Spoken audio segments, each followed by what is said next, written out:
Michael Weber, Artistic Director of Chicago's Porchlight Music Theater. Opening in movie theaters December 18th, 1944, Music for Millions, with an original screenplay by Miles Connolly, was a film that contributed to 7-year-old Margaret O'Brien winning a special Academy Award as Outstanding Child Actress in a year when her film appearances included Meet Me in St. Louis, Jane Eyre, The Canterville Ghost, and Lost Angel, in addition to today's musical. Renowned critic James Agee described O'Brien at that stage as, quote, incredibly vivid and eloquent, almost as hypnotizing as Garbo, unquote. At the Oscar ceremonies on March 15, 1945, as Bob Hope presented O'Brien with her miniature award, he lifted her up so she could reach the microphone and jokingly complained, "Will you hurry up and grow up, please?" A patriotic World War II musical drama from MGM, Music for Millions features O'Brien as the enterprising 6-year-old sister of June Allison, who plays string bass in Jose Iturbi's orchestra during a wartime crunch at a time when the majority of the musicians were female. The sentimental story revolves around the concerns of Allison's character about the GI husband she hasn't heard from in months.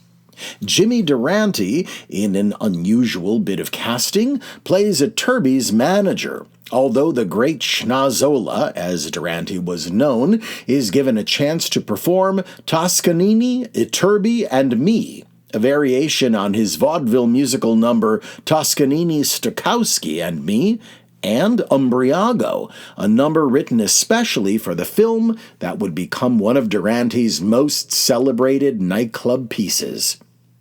Producer Joe Pazdernick and director Henry Koster had recently moved to MGM from Universal Studios, where they had created a series of musicals starring actor Deanna Durbin that had saved that studio from financial ruin.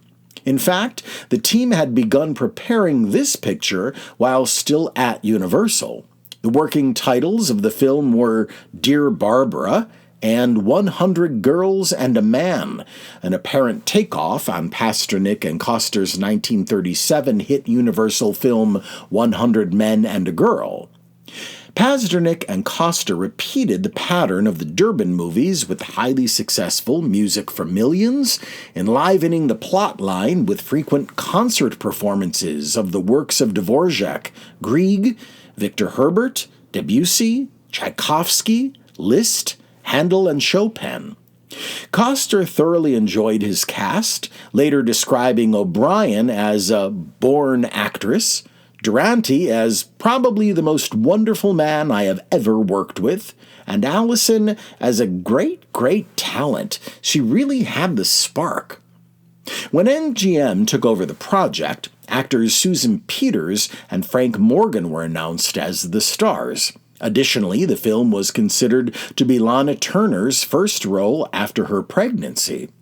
Donna Reed was then slated to star and was listed in early Hollywood Reporter production charts, but was eventually replaced by June Allison as the character Barbara because of scheduling conflicts. According to a February 1944 Hollywood Reporter news item, Jimmy Durante's role was enlarged in response to a favorable preview audience reaction to his performance in Two Girls and a Sailor. Margaret O'Brien and June Allison became so close during the filming that Allison would later recall that, quote, "Little Maggie O'Brien's picture was the only one I kept on my dresser," unquote.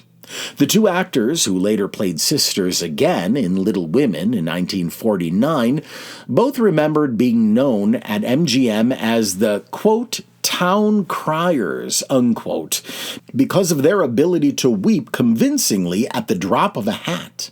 O'Brien in particular had honed her crying skills to a fine art.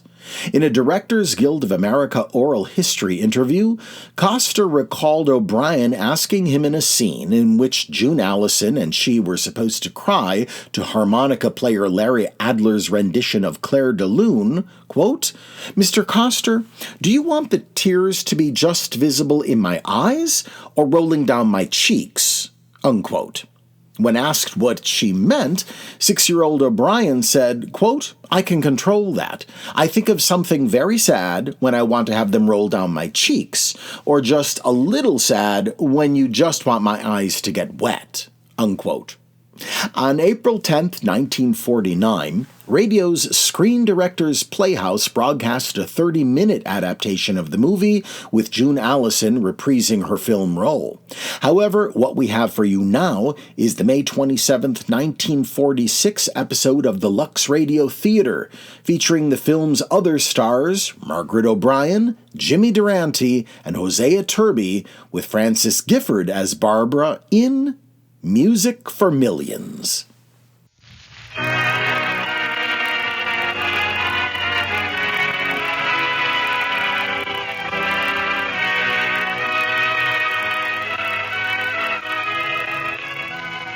The Radio Theater brings you Margaret O'Brien, Hosea Iturbi, Jimmy Durante, and Frances Gifford in Music for Millions. Ladies and gentlemen, your producer, Mr. William Keeley.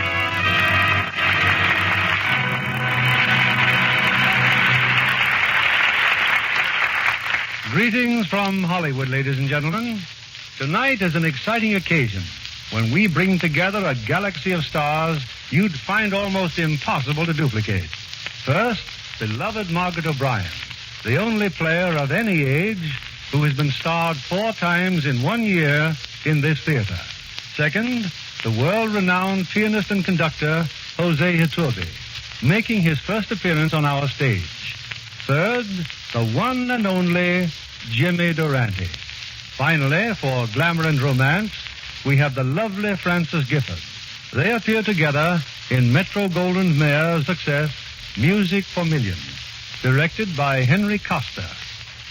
We raise our curtain on Act 1 of Music for Millions, starring Margaret O'Brien as Mike, Jimmy Durante as Andrews, Hosea Iturbi as himself, and Frances Gifford as Barbara, with Marissa O'Brien as Rosalind.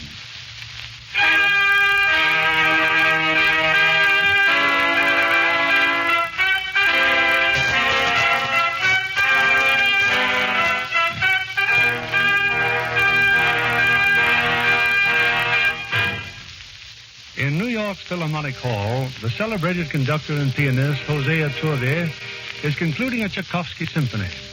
In the midst of this majestic music, an irreverent ripple of laughter spreads through the audience, for a little girl has just wandered on stage. But now a frantic gentleman rushes from the wings, grabs the intruder, and dashes with her backstage. Let me down, and would you please tell me the meaning of this? It's mutiny, that's what it is. Messing up Mr. Iturbi, to say nothing of the late Signor Tchaikovsky. Who are you? If you want to know, my name is Mike, and I'm here to see my sister. And who, might I ask, is your sister? She's Mrs. Ainsworth, and she plays the bass fiddle. I don't care if she plays the glockenspiel. You can't go walking on stage while Mr. Iturbi is waving that stick. I'm very sorry, but may I ask who you are? The name is Andrews, sister. Mr. Iturbi and me were inseparable. A fellow Bertuccio. He don't even make a move without me. He doesn't? No. Who do you think shoves his piano on stage? Who polishes up that baton? Who gets his hotel reservations? As well as an occasional $2 bet on the horses? Who? If not I. Oh. So start drifting, infant. Now. I think you're mean. So I'm mean. And you don't want to associate with no mean characters, do you? Oh, very well. I'll wait over here.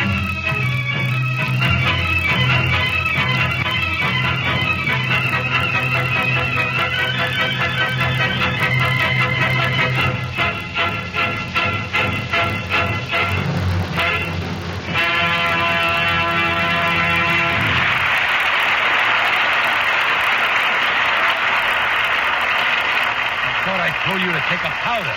Mr. Traby is coming and he's burning up. In fact, he's percolating. He's angry because I made the people laugh. A fair approximation of the truth. But I have to wait here until I find my sister. Oh, Barbara! Barbara! Mike. Oh, darling. Where on earth did you come from? Aunt Kate wrote a letter. Didn't you get it? A letter? Why, no. She wrote you to meet me at the train. You mean you came... And when you weren't at the station, a very nice policeman brought me over here. He even... Barbara, I think perhaps we better take a powder. You, me? Such monkey shines at the concert I have never seen. I'm terribly sorry, Mr. Iturbi. It was just that... There's still a port, Mr. Traby. You better take another bow. Very well. But you, miss, I want to see you in my office. Yes, sir. Don't be exasperated, Mr. Traby. Calm heads must prevail. Is he mad, Barbara? I wouldn't be at all surprised. Oh, darling, tell me. Why did you come to New York? Because I missed you so, Barbara. Because I wanted to be with you all the time. My. I can't I? And Kate went to work in a war plant. And besides, I love you much more than Aunt Kate. You're never going to leave me again, Mike. Now, let's go to the dressing room, and then we'll go to my boarding house, and you can... But what about Mr. Iturbi? He said he wanted to see me.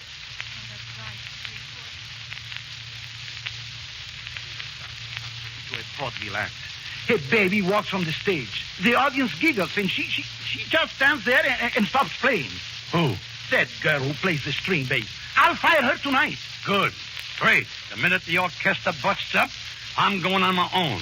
Already the Navy's got Shuravitsky, Konstantinovsky, and Capelloni. The Army's got Fiedelberger, Slivovitz, and Gubelstein. Gubelstein, the piccolo? Yes, Gubelstein, the piccolo. And it's also got Brinkenheimer, Botchkalupo, Tootle Flute, and Murphy. Murphy? We have a Murphy? The past tense, Maestro, we had 'em. Another month and we'll have nothing but females. Perhaps Phil Spitalny had the right idea after all. And we ain't even sure of them. Pretty soon the waves and the wax will get 'em, and then what? We've run out of sexes. That's the conditions that prevail.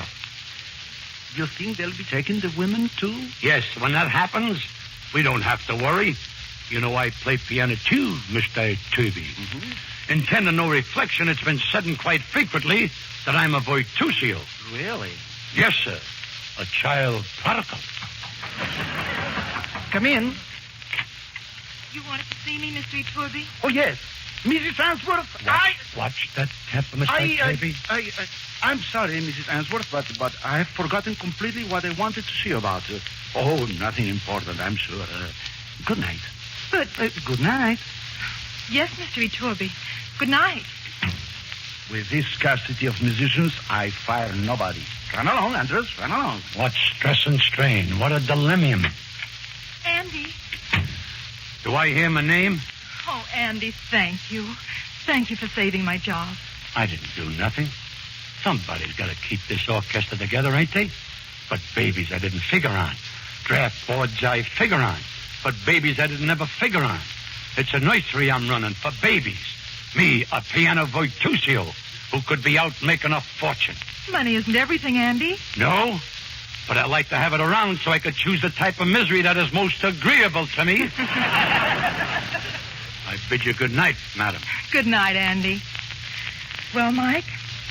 I'm very pleased that Mr. Iturbi didn't discharge you, Barbara. Well, I'm slightly delighted myself. Come on, darling, we'll take a cab home.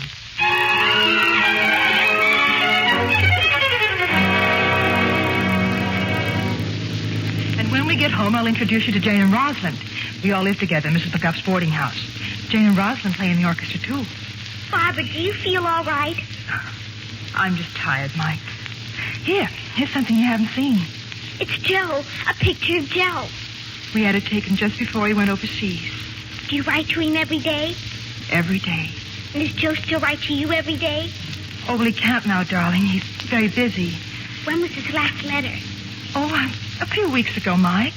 You have no idea how long it takes letters to come from the Pacific. It's so far away. But don't worry, Barbara. I've been praying for him. I'm not worrying, dear. I've been praying to St. Christopher especially. He'll be sure to take care of him. Barbara, you're sick. I'll be all right, Mike, really. Just, well, standing up for hours with that big bass fiddle, it gets you down sometimes. I'll take care of you. I will.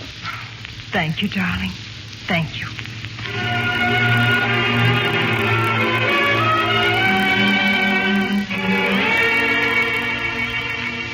Well, here she is, kids. Rosalind, Jane, this is Mike, my big sister. Hello, Mike. Hi, Mike. How do you do? Anything you want, Mike, just holler. Wait a minute. That's one thing she mustn't do. Holler. Oh, golly, that's right. Mrs. McGuff. The landlady? She doesn't like dogs or... Well, I very seldom bark, Rosalind. She also doesn't like children. Oh. Well, all we have to do is to find a place for you to hide. Just in case. Look no further. You just said where. In case. In Barbara's bass fiddle case. Here, Mike. It's big enough to hold 3 of you. It can be my foxhole, can't it, Barbara? Just like Joe. Yes, darling, just like Joe. By the way, any news? No. Oh, cheer up, will you? Joe's fine. Sure, I know. Well, now, where's Mike going to sleep? With me, of course. Janie, what about the sofa in your room? Well, just the thing. We'll bring it in here. Well, maybe it would be better. We can put it over here. Now, what do you think you're going to do? Help you move the sofa. Sit down and relax. You're not touching the sofa. Why is everybody always worrying about you, Barbara? Oh, I just guess they like me, Mike. Mike. Barbara, what's the matter? Barbara! Oh, she's fainted. Jane, call the doctor. Call him right away.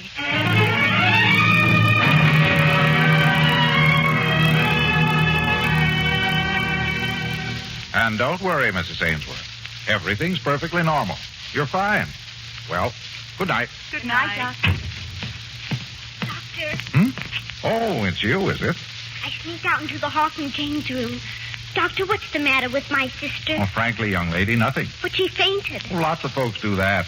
But she keeps smiling all the time, too. Well, there's nothing funny to smile at. Indeed. I'm worried. Young woman, can you keep a secret? You're going to become an aunt. Me? Mm-hmm. Your big sister's going to have a baby. But don't you tell anyone. Well, I won't tell anybody, Doctor. Will I be a boy aunt or a girl aunt? Why don't you just wait and see about that? Oh, I will.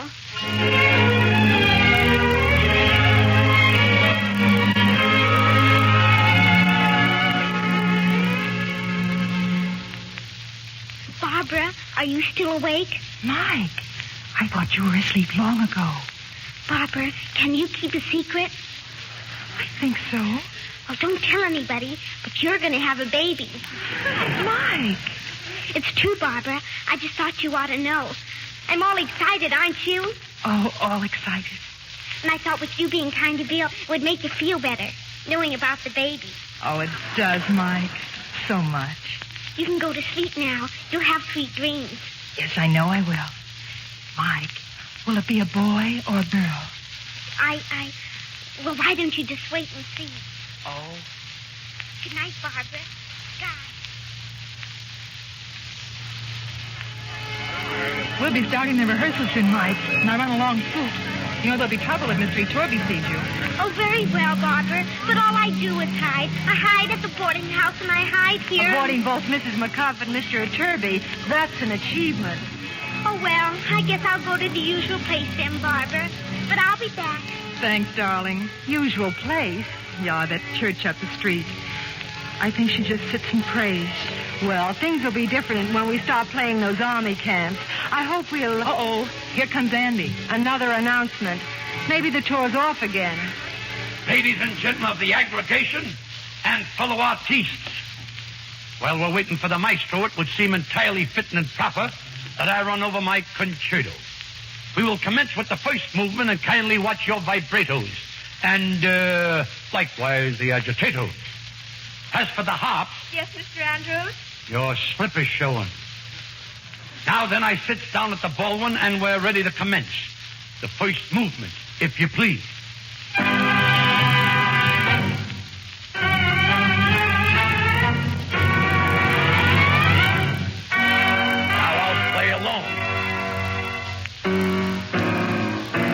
Sitting in my study, putting the finishing touches to my unfinished symphony. And who walks in? My butler, unannounced.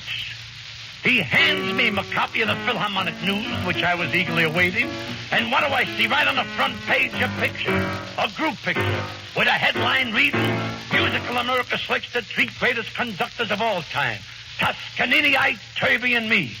Who are those two guys? Mentioning me in the same breath. Why, you could have knocked me down with a filet mignon. But after due consideration, I arrived at the conclusion that there's room in this country for more than one great conductor. So, gentlemen, I bow to the inevitable. Yes, Toscanini, Ike, Turvey, and me. We are definitely the big three. At concerts I've seen you applauding our genius. Good morning, Mr. Turvey. A fine day, is it not? Good morning, Andrews. The piano, it needs tuning, Mr. Turvey. It needs tuning badly. Andy, you are a virtuoso. I'm convinced. All I need is a crowd, Mr. Turvey. Put an orchestra in that pit. Then let me hear that overture. Hit me with a spotlight, and when I'm finished, believe me, pandemonium, unlocked bedlam, which causes complete chaos. And I say that with tongue and mouth. Now, if we can settle down, please. The Greek concerto first. Please remember, when we're on tour, we shall have very little time for rehearsal. If I may be permitted an interruption, Mr. Turvey. Yes, Andrews? The piano solo. I'd be very happy to oblige. You'll be busy waving that stick and... Oh. I think I can handle both, Mr. Andrews. Let me try it anyway, huh? I'm consternated. I got talent oozing from every pore. But no, he's got to play piano, too. Please now, allegro moderato.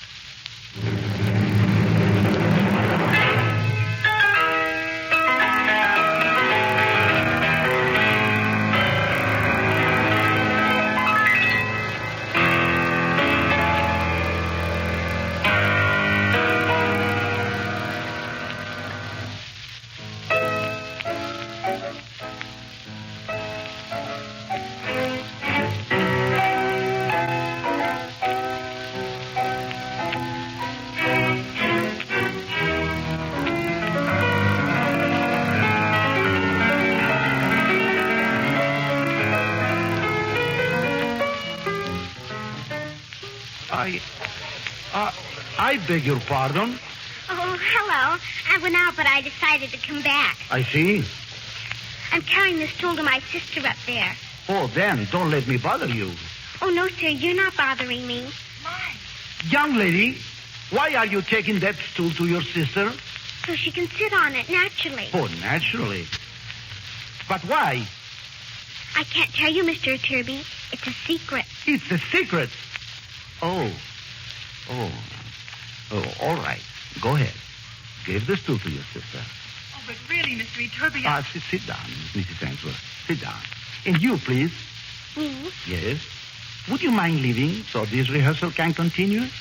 Oh, yes, sir. Suppose you sit over there and let us know if you like it. All right? That'll be fine. Good. And now we start again from letter L. Allegro tempo. Comfortable, Mrs. Ainsworth? Yes, sir. Thank you. Good. Together now, please.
Mike, how was it? Oh, very adequate, Mr. Turby. Very adequate indeed. Thank you. Thank you. All right, everyone, take 5 minutes recess, please.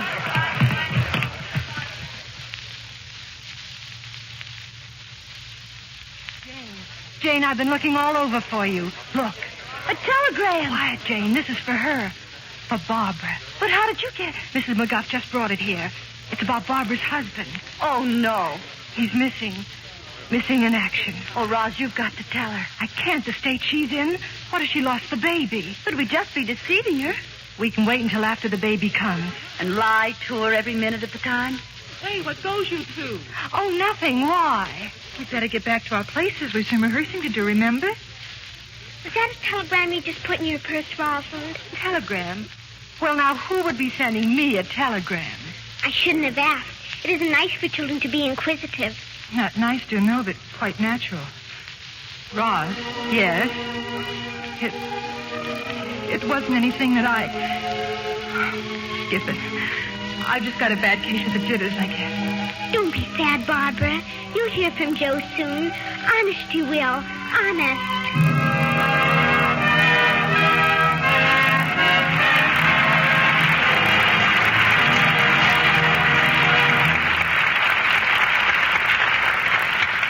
Music for Millions, starring Margaret O'Brien, Hosea Turby, Jimmy Durante, and Francis Gifford.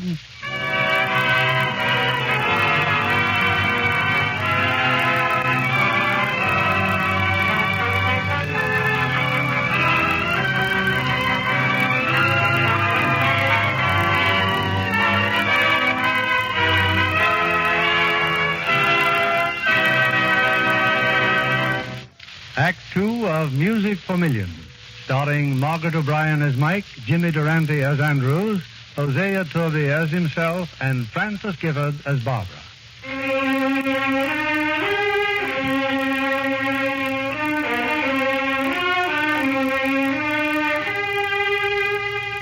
It's about a week later, and far from New York, the orchestra is now on tour of the country, entertaining at army camps. It's late at night. In her upper berth, Mike hears a muffled sobbing. She climbs quietly down to her sister below. Barbara, Oh, Mike, go back to your berth, dear, please.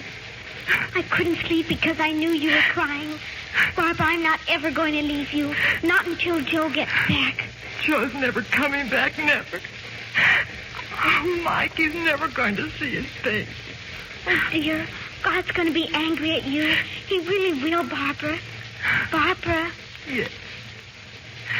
If you just pray hard, Joe will come back. He's sure to. Just my asking isn't going to bring Joe back. Oh, Mike, I'm so lost and lonely.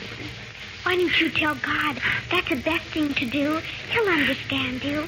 Oh, Mike, what does God know of a woman's aloneness when her husband's gone and her baby's gone?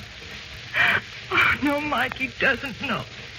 Oh, well, maybe he gets lonely, too, sometimes. Maybe he likes people to come to him. The same way you want Joe to come back to you. I haven't prayed since I don't know when. It's easy. You just say what you want. You just say, please. I didn't word you. You just say, please send Joe back to me. Please send him back. You just talk to him. I'll pray, Mike. I'll pray now.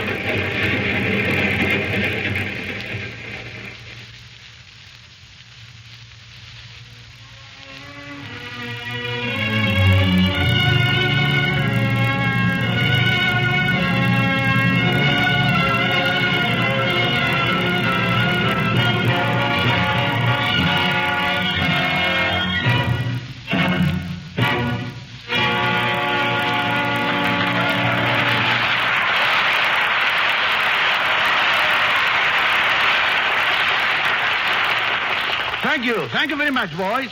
Now I think you had enough serious music for one day. I understand there are refreshments.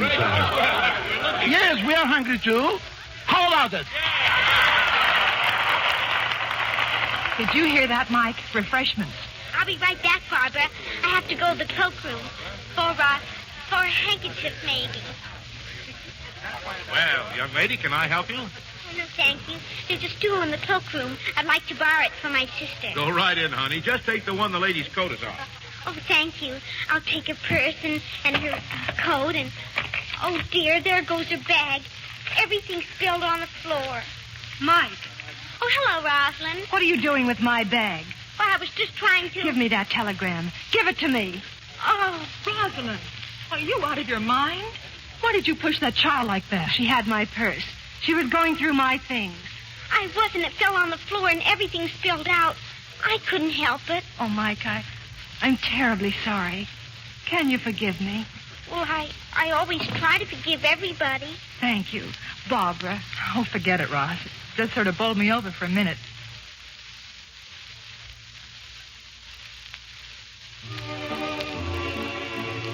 Hey, what is this, a convention? Get moving, will you? They're giving us a shindig in there, dining, dancing, and everything. I didn't know we were going to dance. Sure we are. It's our ward, too, ain't it? Oh, by the way, Mr. Andrews, sir. Sir, that's better. The colonel would like to see you, sir. Me? Oh, yes. He wants to thank you for your part in making this a very successful day. Hey, I didn't do nothing. I ain't nobody. We know who you are, sir, and we're not going to forget it.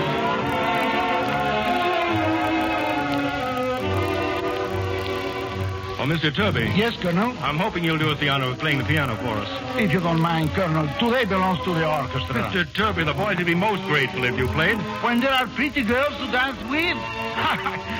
Come, Colonel. Just wait and you'll find out. Your attention, please, men, your attention.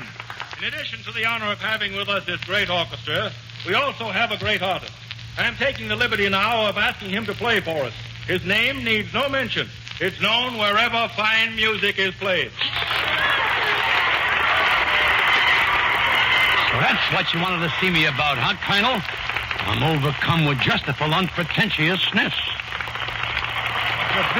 Mr. Turby, isn't that your stage manager going to the piano? But, Colonel, Mr. Andrews is a very good pianist. But I didn't mean him. Oh, this is most embarrassing. Most embarrassing.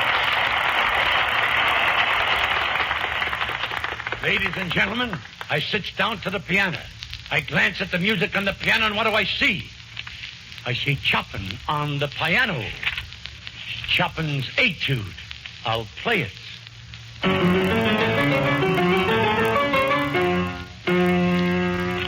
Just as I thought, a misprint. I'm chopping up the Chopin. I'll play my own opus. Now I know a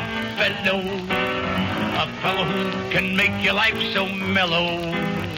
Now there's one like him in every town. He's half a man and half a clown. They call him Umbriago. Could be mayor of New York or of Chicago. Umbriago. Razors came from Portland, Maine to San Diego. When you worry, better send for Umbriago in a hurry. He's got lots of time. That's all he spends his time. He never spends a dime. So, when you feel low, better send for my friend Umbriago.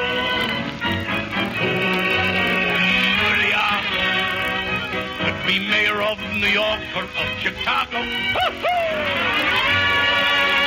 Umbriago. You know, the other night, I went and visited Umbriago on the farm. When I got there, I actually saw him milking a cow upside down. So I said, Umbriago, what's the idea of milking a cow upside down? He said, why not? I want the cream to come out on top. And so, when you feel low, better send for my friend Umbriago.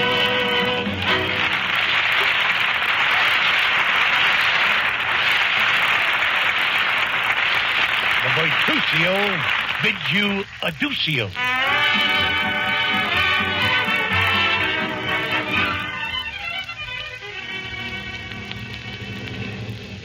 Train's planes, army trucks, jeeps, and now a Greyhound bus. Mike asleep, Barbara? Sound asleep. Roz. What was in that telegram, Roz? What telegram?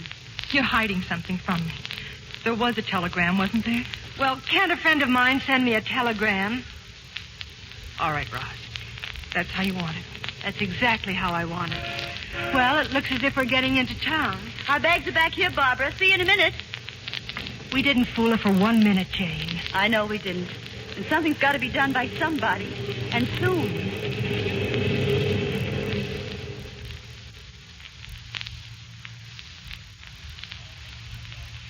The orchestra already, Mr. Andrews.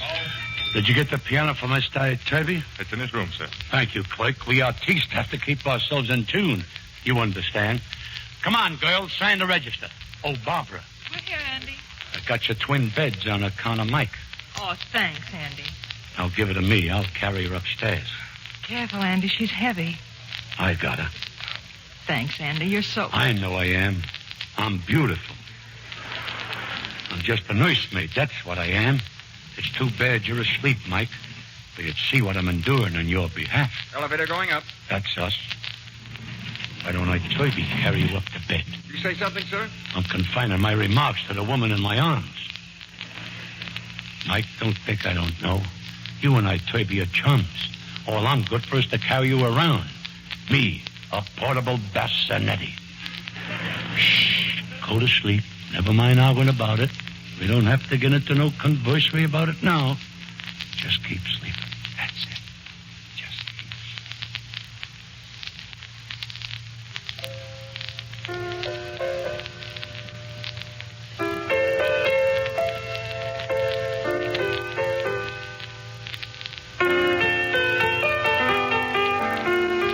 Don't just stand in the doorway, Mrs. Hansworth. I didn't think you saw me. Come in. Do you like Claire de Lune?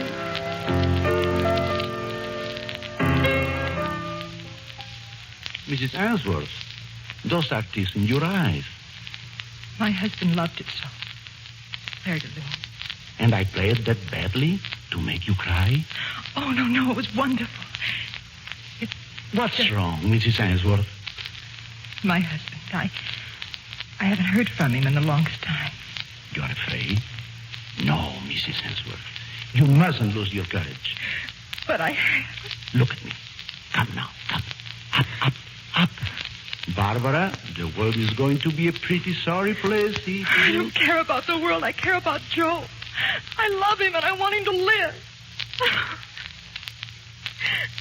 I tried so hard. I'm just a coward. Coward? No, I don't think so. A woman, yes.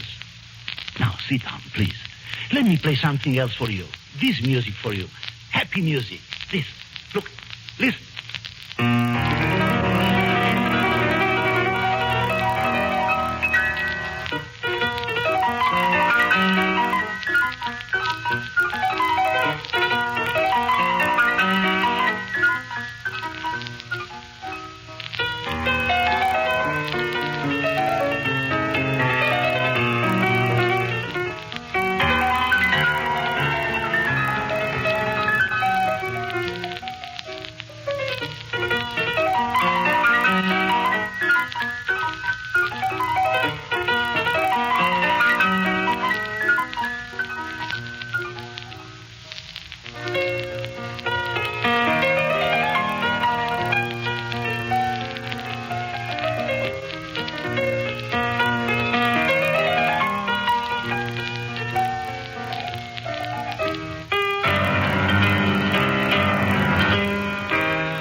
that was so beautiful, Mr. Iturbe. Thank you.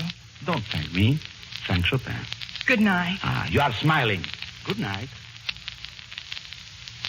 Andy, I guess I forgot all about you and Mike. Okay, clear down last 31 center. Contact the tower run 242. I ain't sweet. I'm sour. I'm a sour lemon where that kid's concerned. She's disrespectable to me. She is. She and me is enemies. Enemies. And need I add, I'll be delighted when we get on that train tomorrow night for New York. Now, Andy. So I can comb her. Order 210, 242. You hear to comb her out. Good night, Andy.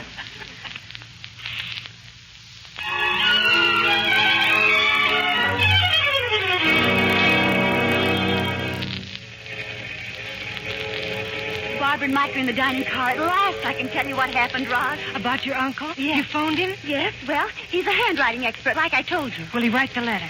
Well, he didn't promise. He mentioned something about it being forgery. But all he has to do is imitate Joe's handwriting and write a letter to Barbara. Oh, Jane, she's going to lose her mind if she doesn't get a letter soon. And the baby. Oh, he's got to do it, Roz. He's got to. We'll call on him the first thing in the morning. Albert, how important it is that Barbara get a letter. She thinks he's dead or something. I could be arrested for even thinking about such a thing. But all you have to say is that he was picked up at sea or in a jungle, anything. Jane, the idea of my using my talents to... Oh, very well, I'll do it. Oh, thanks, son. wonderful. I brought along one of Joe's letters. I thought maybe if you studied the handwriting. The forged letter will be at your boarding house tomorrow with phony postmarks, censorship, and everything. And I'm counting on both of you to visit me in jail.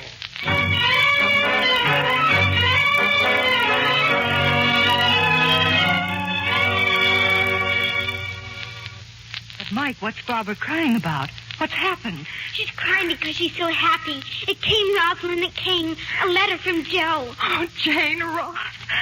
I just don't know what to say. Then just tell us what he says, Joe. Oh, he's all right. He's fine. He was lost in an island for 3 months, but he's safe now. Just listen. He said, what a laugh I had in the boys when I turned up again.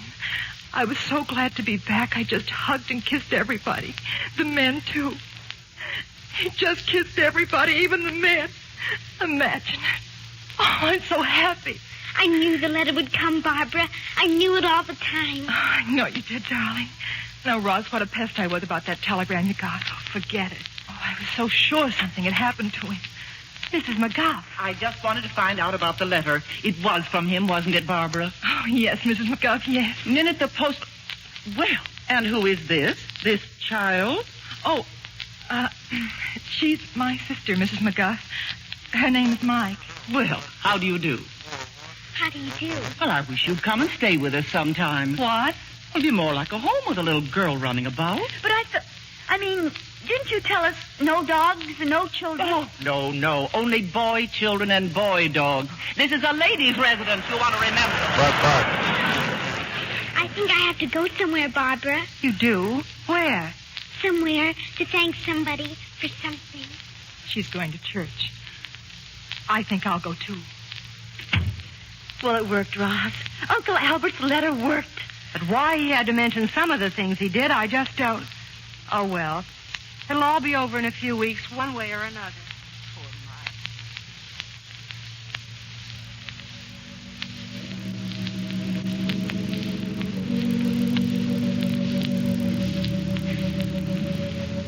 Mike. Mike. I'm praying, Barbara. I'm telling God how happy you are. Could you help me tell him too, Mike? Just say thank you. Thank you. That's all. Hi, this is Porchlight Audience Services Manager August Compton. Thank you for listening to WPMT. If you value programming like this, please consider making a donation today at porchlightmusictheater.org. We appreciate your consideration and hope you enjoy the show. In a moment, we'll return with Music for Millions, starring Margaret O'Brien, Jose Iturbe, Jimmy Durante, and Francis Gifford. Back now to Mr. William Keeley. Act 3 of Music for Millions, starring Margaret O'Brien, Jimmy Durante, Jose Iturbe, and Francis Gifford.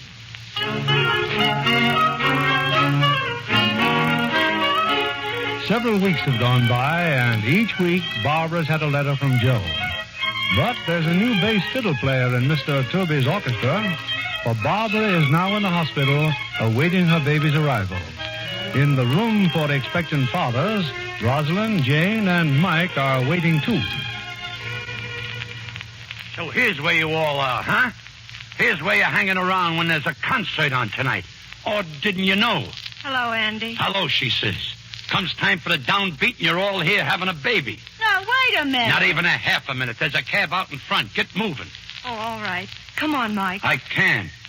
I can't. I'm not going. Well, stay here then. Come on, girls. Oh, Mike, please, you can't stay here by yourself. I'll leave word to phone if there's any news. I have to stay. You do, huh? You ain't gonna sit there and ruin a concert for thousands, are you? Yes. Look, this is no time for whimsicalities. Oh, we can't go and leave her, Andy. Yes, you can. Go on, grab that cab. I'll get her out of here and get another taxi. Be nice to her, Andy. Come on, Jane. And please, mind Andy, Mike. Tell Mr. Turby he'll have to start proceedings without me. Ballin', huh? That's fine. Now, what do I have to do? Carry you? I carried you once before and you didn't put up no squawks. I won't. I'm not going. You're not? I promised my sister I'd never leave her. And I'm not going to. Never. Wait a minute. I didn't mean nothing. Oh, come on, Mike. Nothing is as bad as all that. Nothing. Yes, it is. It's the worst. All right, it's worse. Just stop your bawling, please. You won't take me away. Who says anything about taking you away? I mean recently. You changed. I guess so. I knew I was a softy, but I never thought I'd fall apart completely. Well, move over, sister. We may be here for a couple of weeks. Why? You know, that there stork, he's a pretty temperamental bird. The stork? Yeah, the stork. The stork doesn't bring babies, Mr. Andrews. It don't? No, it doesn't. Only children think the stork brings babies. You should know better than that. And tell me, what does bring him? An angel. An angel? A real angel. Everybody knows that. Well, you're really grown up, ain't you? Just a real old-timer, huh? I'm over 7. I know everything except one thing, Mr. Andrews. I mean about the angels bringing babies. Why does it have to be in a hospital? You mean you don't know why is that? I don't think I do. Oh, everybody knows that. Sure, you just figure it out sometime. You tell me. It's a cinch. You could figure it out in no time. Do you know? Do I know? Do I know? You didn't know about the angel, though, did you? You thought it was a stork, didn't you? All right, I'll tell you. Yes? Okay. Angels got wings. You know that, don't you? Oh, I know that very well. That makes them something like an airplane, see? And an airplane has got to have a landing field, see? And the hospitals, well, they make the best landing fields. Oh, of course. Were you ever a baby, Mr. Andrews? Was I ever? Of course I was a baby. I was born, I know that. Did you cry? Did I cry? Sure, I hollered. That's where I acquired my attractive hoarseness. You cried because you wanted to get back to heaven. Did you know that? No. Honest? Honest. You didn't want the angel to leave you. But he left me. He certainly left me. He certainly ain't bothered with me none since. He ain't around here now. Aren't you happy sitting here with me? Oh, sure, I'm happy. I think you're hunky-dory too, Mr. Andrews. Who? Me? Yes, and I like the way you play the piano. I even like it better than the way Mr. Turby plays. No, you do? Yes, and I think you're pretty. You think now, wait a minute. I'd like to believe that, but I can't be dishonest with myself. Look at me. I'm looking. Do you see the hair that ain't there? Do you see the schnoz that is there? Do you see this macadamized complexion? Do you see what I see when I look in the mirror?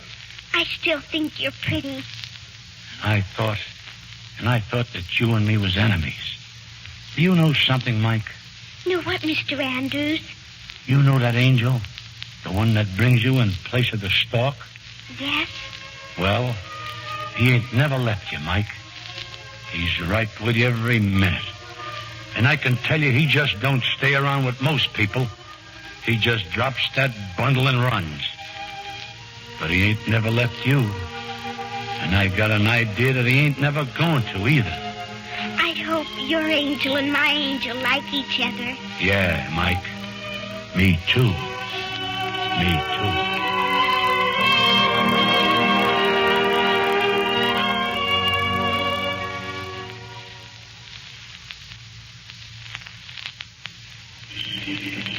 Hurry, Jane. Oh, I hope we've made it in time. The concert must be ready to start. Gosh, I wonder if the baby's been born yet. Jane. Uncle Albert. Hello, Roz. Oh, we can't stop at the stage door, Unc. We've got to get inside. This won't take long. I have a confession to make. Well, if it's about those letters, Uncle Albert, I really think you've been overdoing it. Overdoing it? Once a week. That's really too many letters. Jane, I haven't been writing any letters. That's what I wanted to tell you. I started to write the one you asked me to forge, but I couldn't do it. But she got your letter the very next day. If Barbara got a letter from Joe, it was from Joe. I never wrote a word. Oh, Uncle. Oh, that's wonderful. That means Joe's all right. He was on the island. He is safe and sound. And you're not angry? I thought, well, rest my soul. Come on, Jane. We're going in there and we're playing tonight like we've never played before.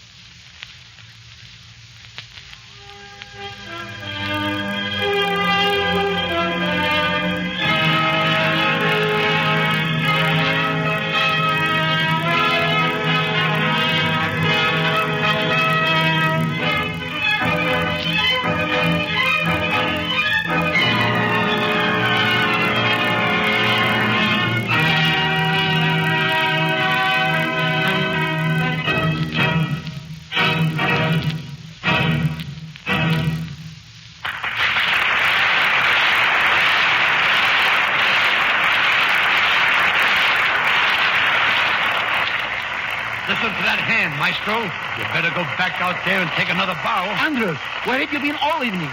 Don't you know that? I'm talking about angels, Mr. Turby, at the hospital. That's right. And one of them just left a package at that hospital, Miss Tate, for Barbara Ainsworth. And I'm a boy. It was a boy, Aunt. A boy.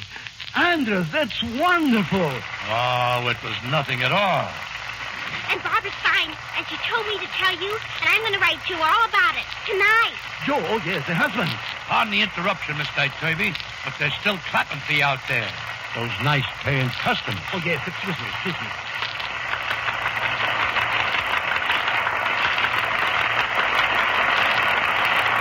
Thank you very much.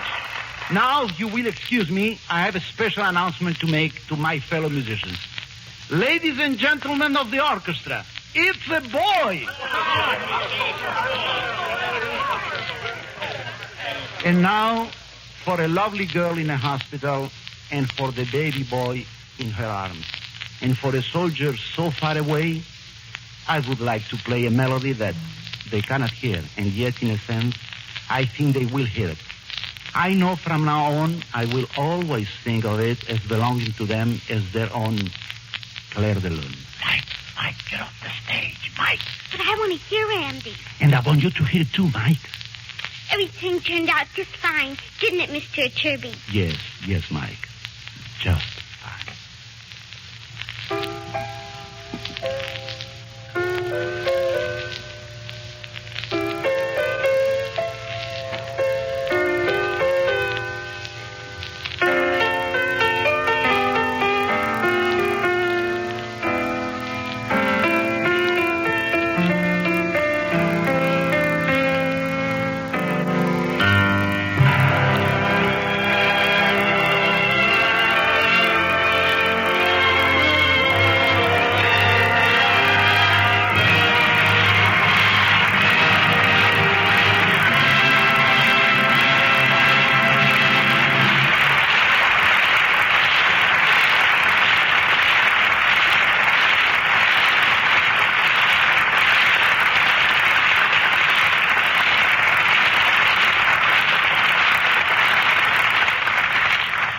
Music for Millions struck a happy note in many million hearts, I'm sure.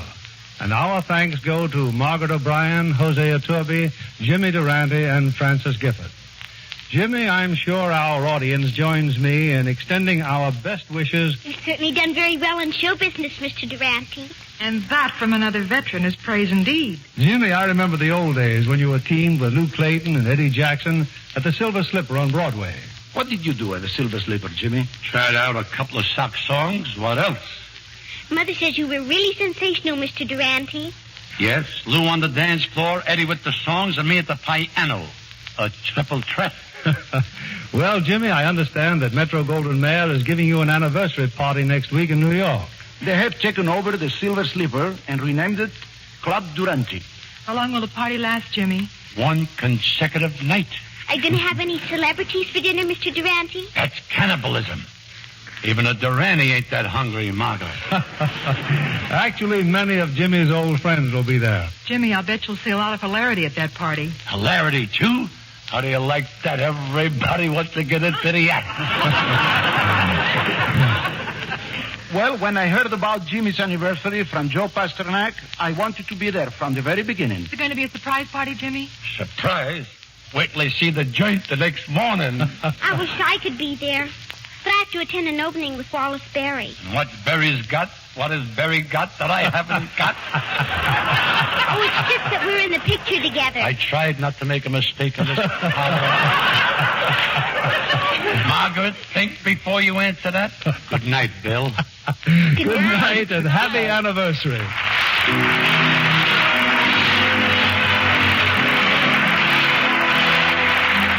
This is William Keighley saying good night to you from Hollywood.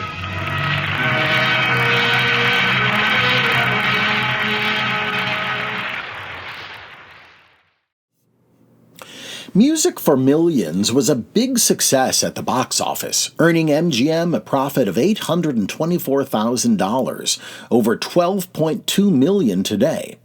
During the Second World War, when this film was made, other than harpists, there were very few women in major world symphony orchestras. In order to justify the cast of female instrumentalists, who are Barbara's roommates in the story, the on-screen orchestra has an intentionally unusual proportion of females for the time.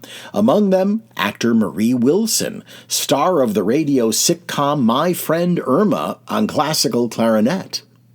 It was mentioned earlier that young Margaret O'Brien earned a Special Academy Award in conjunction with this film, but that's not the end of the story. While O'Brien was growing up, her various awards were always kept in a special room.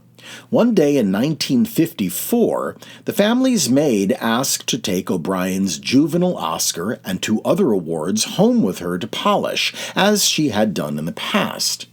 After 3 days, the maid failed to return to work, prompting O'Brien's mother to discharge her, requesting that the awards be returned. Not long after, O'Brien's mother, who had been sick with a heart condition, suffered a relapse and died.